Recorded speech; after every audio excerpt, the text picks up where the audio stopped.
Hey, ladies and gentlemen, this is Carmine Sabia for Explain America, and it looks like Alina Habba, she's not done bringing it to E. Jean Carroll. Before we get started, please make sure you like, comment, share, and subscribe. Those little things really help us out, and they help our channel continue to grow. Just yesterday, E. Jean Carroll, well, she originally in the trial asked for $10 million. During closing arguments, they increased their ask to $24 million, and the New York City jury said, the heck with that, $83 million and change. So it's ridiculous to the point of insanity. I just don't believe that Trump can get anything close to fair in a New York court. I don't believe that. I can't say that for sure because, of course, I don't want to, do anything to get sued, I guess. I don't, but I just don't believe that that's a possibility. Now, something very interesting happened after that, though. Alina Habba was going off, and she was talking about all the problems that she saw in this case. And as she was starting to make some really good points, CNN cuts away from her and, of course, does their, no, none of this is true, here's the real truth, nonsense, propaganda. I want you to watch the video and give me your thoughts about what Alina Habba is saying. Also, please remember to like, comment, share, and subscribe. It really helps us out. I'm Carmine Sabia for Explain America. We love you guys. God bless you. Take care, everybody. There was no proof. And I couldn't prove that she didn't bring in the dress. There was no DNA. There was no expert. My experts were denied. Two of them were denied to come in. They didn't let me bring up that Reid Hoffman funded Miss Kaplan. And you know what we got in there?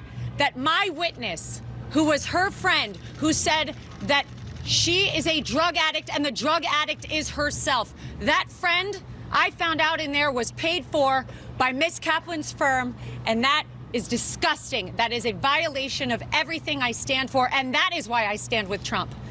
And that is why so many Americans are so proud that he is running again and so excited to run to the ballot box. But don't get it twisted. We are seeing a violation of our justice system. Ladies and gentlemen, you are not allowed to be stripped of every defense that you have. You are not allowed to be told. So you're getting an idea now about why Donald Trump's attorney is perceived as effective as she is, which is not particularly effective. Laura Coates, if you could truth squat a little bit of this, Alina Habba was saying that Donald Trump was not allowed to introduce defenses. What is she talking about? She's talking about nonsense, and she's trying to rewrite history. And I honestly would not be surprised if she herself is now vulnerable to accusations that she has made defamatory statements of some kind without proof to the contrary. But let me tell you, he did have an opportunity, Jake. This was the damages phase of a trial that he could have attended last year. His presence was voluntary in the sense of whether he was required to actually sit in the trial, but his defense was not voluntary. He had every opportunity, essentially, to put forth evidence, to put up a defense, to testify himself, to do all the things that she spoke of on that courthouse step just now. They made a decision that was different from that. Now you had the penalty phase of a trial, and the judge specifically told them, here are the parameters.